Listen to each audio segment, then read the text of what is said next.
Welcome back, Harbor Hawks Nation, to another episode of the Parking Lot Preview. I'm Mike Maynard alongside my co-host Matt Coates and a special guest returning to the show, broadcaster Jacob Irons, back here Am I again. the first returner? No, I think Nico's been a co-host with me twice, but that's not a guest returning. We'll have to run the Josh Lytics on this. Okay, run the Josh Lytics. Got it. Josh could be we'll figure it out. But anyways, happy to have you back. Excited for a good day of baseball today. We got a beautiful day. Gorgeous. Not a lot of clouds. There's a couple clouds over there. But over here and everywhere else, not a lot of clouds. None. But we're not going to be here at McKean Ballpark today. We're going to Falmouth to play at Gov Fuller Field to take on the Falmouth Commodores. Should be an interesting matchup. Two Western opponents. Hyannis looking more at the top of that Western division. Falmouth more towards the bottom. But still, a good matchup, division matchup nonetheless. We're looking at an interesting season series so far. 2-1 overall against Falmouth to start the year for the Harbor Hawks.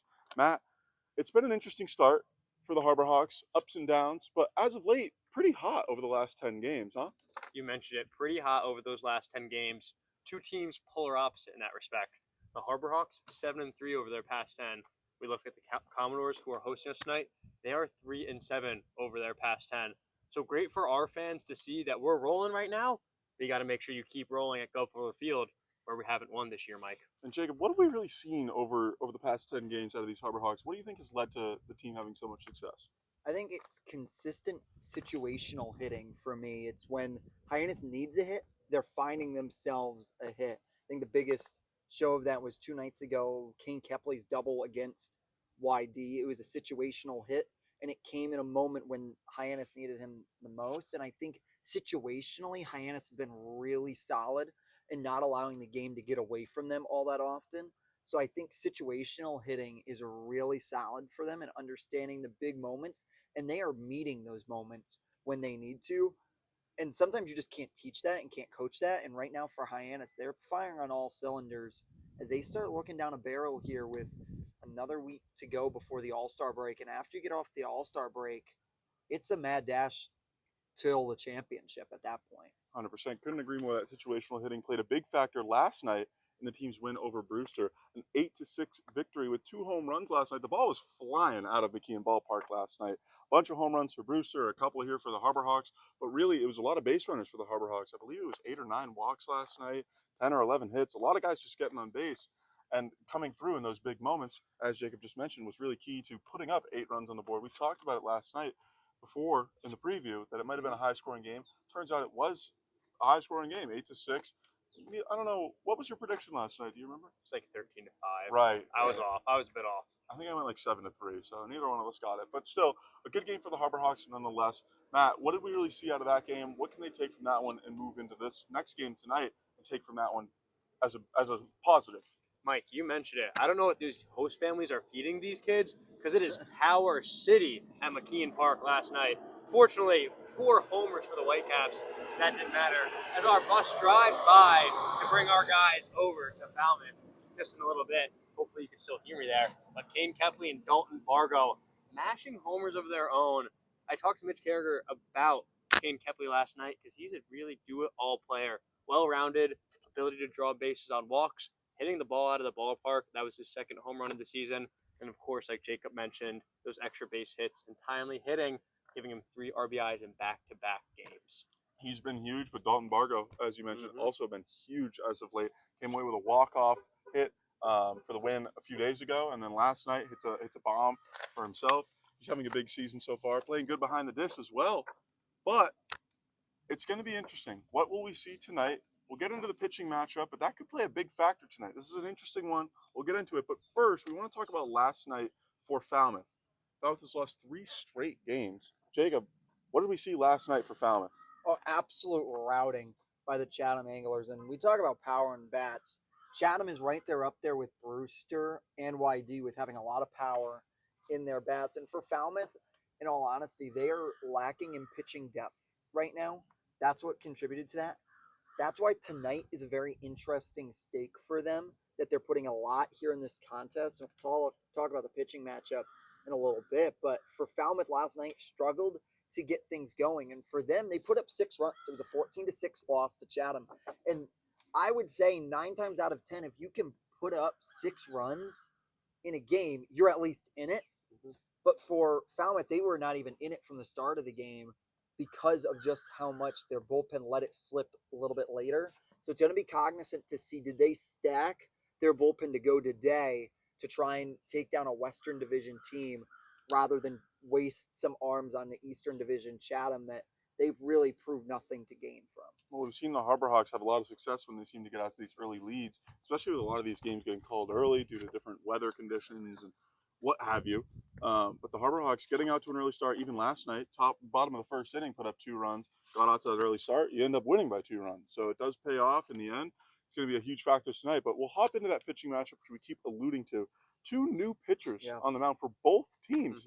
Matt, we got a Big 12 battle on the mound tonight. Tell me a little bit about Grant Stevens. You mentioned it. My roommate, shout out Director of Operations, Mike Lucario, I'm sure is thrilled today. Big 12 matchup.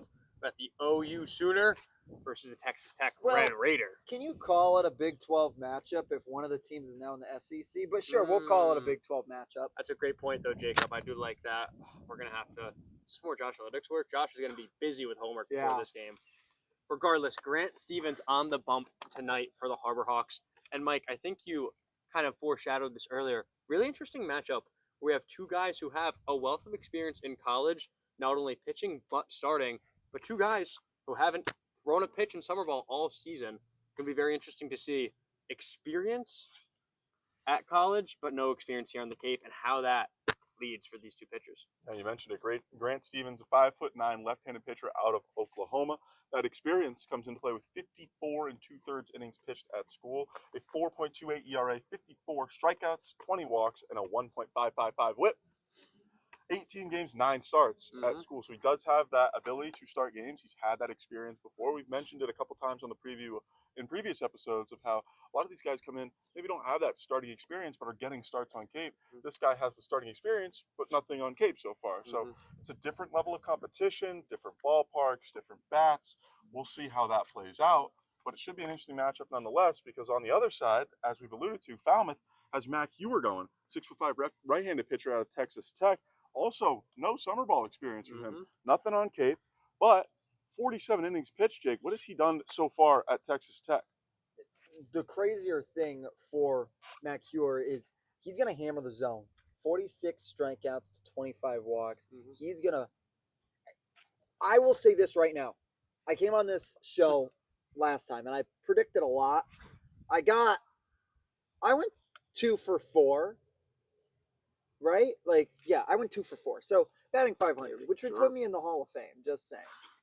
Wow. But I think we will see 10 plus strikeouts between both sides. Wow. Both these 2 pitchers are really strikeout heavy. Then you look for Grant Stevens. I think this is maybe the crazier one, 54 strikeouts to 20 walks. Like, these are 2 strikeout pitchers that are fresh. These arms have been resting.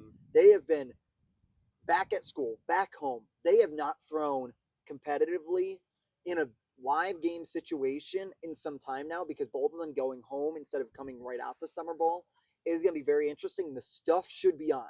There should be no reason why the stuff is off for either of these pitchers. Give me 10 plus strikeouts between both sides. It's going to be a couple hits that really decide the factor of it. But Mac Hewer is going to be an electric pitcher. He's loaded Lubbock up from a pitching staff perspective that I'm really excited to go watch. But I think pitchers are going to be dealing some strikeouts tonight. 100%. I'd like to see, will this lack of experience on Cape be a good thing, as you're mentioning? Could be resting up, or maybe you're a little cold. Maybe you haven't got that experience as of late, and maybe you got to get ramped back up. Maybe start out a little slow, let up some runs, let up some hits maybe, and then get things going. Only time will tell. But a lot of the hitters are going to have to pull through tonight, because these 2 pitchers have shown that they can have success. We're going to move on to our player of the game picks. Matt, if you want to start us off, I know that you're going with a guy that just made a decision today. That's some big news surrounding him. If you'd like to kick us off with your player of the game pick. Sure, I will. That's going to be a guy who should be no surprise to you. I've picked him quite a few times, and he's won quite a few times. That's Kane Kepley. Kane, congratulations on your commitment to play for the UNC Tar Heels next season. It's going to be an awesome move. I'm sure Kane's going to go play in front of a few more eyeballs next season and show a few more people what we've had the luxury of seeing this summer. And that's a complete baseball player offensively and defensively and on the base pass. Great player. And I mentioned it earlier, guys, 6 RBIs over the past 2 games. This is a guy who has been hitting in those situations you've talked about, Jacob, for the Harbor Hawks all season long, and especially these past few days. I think that's going to carry over into tonight's matchup. If Kane Kepley loves anything, he loves winning. And he's going to do whatever it takes to win for this baseball team. And I pick him for player of the game because of that. Love the pick. You picked the guy batting top of the order last night. I'm going to pick the guy batting second in the order last night. Hopefully I didn't steal yours. That's going to be Eric Snow. Made his commitment a while ago, but going to Auburn University in the fall. Had a lot of success as of late. I believe he's still leading the team in batting average right now. Correct. Getting on base at a high clip. Went 3 for 4 last night. Scoring a lot of runs as well, which is huge because this team, as we've mentioned, they've got a lot of good situational hitting. But Eric Snow is that guy that's going to get on base at a high rate and be the one getting driven in by those situational hits. So I love Eric Snow to have a big game tonight. He's been playing great defensively, obviously. We've seen it since last year. This guy can field the ball better than I can, that's for sure. Better than a lot of people can, though. Love to see Eric Snow have a big game tonight against the Falmouth Commodores. Jake, I'll kick it to you. Finish us off. What do you got for your player of the game? Player of the game. We taught all of our players are going to a new school next year. My pick is going from Niagara to the Fighting Illini. Give me Nick Rose, his last game as a Harbor Hawk before he heads to Champlain, Illinois to start his new collegiate journey with the Fighting Illini of Illinois. He is batting .500 over the last 5 games. Last night, he went 0 for 0 with 3 walks and a run. He didn't even need a hit to get on base. And ask me how many of those walks came in a full count. All of them. All of them happened with a 3 and 2 count. This guy is legit. He is the bomb.com. Give me. We have been talking to him all summer long. I have been echoing it. I have been calling for so much over this hot streak for him. He is going to hit a nuke tonight. I think he's got a homer coming. He wants one desperately on Cape. He so does. And with tonight being his last game in Harbor Hawk Blue and Orange, let him live it all out there right now. He is going to go show power for power and going to get one over the right field wall at Guff Fuller Field, which is no cheapie of any ballpark that we have. Nick Rose, come on, man. Live to the hype. Wow. Fire me up, Jacob. Wow. If you watched the last episode with Mr. Irons here, you knew the passion was coming at some point. We hadn't really seen it, but here it I'm is. sweating right now. Oh, my goodness. I'm ready to run through a brick wall, and there's a brick wall right there. So you guys might need to hold me back after this episode. Anyways, love the pick. Nick Rose, final game with the Harbor Hawks. Has had a great career so far, had a great summer, and we're definitely going to miss him around this organization. I'm sure the team, the coaches, everybody going to miss Nick Rose. So, as you mentioned, hopefully he can go out with a bang, have a great final game, and in the end, hopefully come out with a win as well. Now, I'm noticing we didn't give our score predictions. Oh, no, that's last, baby. Yeah, Well, we keep that right for last. Well, let's round it out here. Matt, are you ready for your score prediction? I am ready. And I want to preface this beforehand. You may look at the Falmouth Commodores record and you may say, on paper, this should be an easy win. And theoretically, maybe it will. But you have to remember, if the Commodores lack pitching depth, they make up for that with offense. Last night, in a losing effort, 12 hits, guys. That's no laughing matter in the Cape Cod Baseball League. This is a team who knows how to swing the bat, and we saw that last time we were at Guff Fuller Field. They put up a 6 spot in the bottom of the 7th inning, leading them to a victory. Because of that, I'm going to predict something a little bit closer than you guys might imagine. Hawks bats stay hot, but so do the Commodores. We're going to win this one by a score of 7-5. 7-5. Okay, I like that. Jake, you wanna go with yours, or you want me to go? You go. You go. All right, I'll go. The 7-5 pick really. That kind of threw me off a little bit. That did to me too. You know, I like where you're thinking. I'm going to go similar to you, but I do think the Harbor Hawks are going to have a lot of success against this new pitcher for Falmouth. I think, both guys will be letting up a little bit more at the beginning of the game than they will as they get through the game, settle in. So I think a few runs in the early innings. I'm going to go 9-5 Harbor Hawks. 2 more runs than you said, so similar. But I think the Hawks get the bats going. Maybe Nick Rose can add 2 more runs. Who knows? But that's what I'm going to go with. Jake, round us out. What do you got for me? I'm gonna go 4-0 Hyannis. Wow. I think there's gonna be a shutout pitch tonight for Hyannis. I think while the Falmouth Commodores bats are hot and they're situationally are really good. They are first in the Cape Cod Baseball League with runners on at 282. They're batting right now. They are really good situationally, but I think they're going to have an issue getting that first batter on to open up those situations. Give me 4-0. Hyannis pitches a shutout and reinstates their dominance at Gov Fuller Field, the home of the All-Star game. Wow. How many hits for Falmouth tonight? I think Falmouth has 5 and they leave all 5. I'll say they leave 6 on base at the end of the night. Okay. We're running that official prediction count up once Yeah. again. Yeah, this is bad. I come on this show and I start playing blackjack with myself. I start betting on life. We're gonna see. Did you have anything else that you wanted to predict tonight? Maybe like, I gotta pick. okay. I gotta pick. Hyannis will make 2 double plays tonight. Two Wow. double plays. They'll have 2 turn double plays. This is a Falmouth team that really struggles defensively. And they find themselves grounding into double plays a lot. I think Hyannis understands the ability that their fielding percentage is the best in the league, that they're going to capitalize and get 2 double plays on the defensive side of the ball tonight. Love it. All the predictions can be found. You can find out if they happen by listening to the broadcast here on the Harbor Hawks Baseball Network on YouTube, or go to Huddle, check out Cape League TV. This guy will be talking about if there's double plays, Yeah. if there's home runs by Nick Groves, if maybe Eric Snow's having a good day, Kane Kepley, who knows? We'll see. Maybe there's a shutout going. Yeah. Only one way to find out. That's going to be listening to the show. You got to check it out. We thank you so much for watching, Jake. It's a pleasure as always. having you Pleasure on as the always. show. And just as a reminder, I do admit when I'm wrong on the broadcast too, Yep. from the parking lot preview. So if you started this episode, jump right over there because I will be saying I'm sorry on air because I would have predicted something that did not happen. No confidence.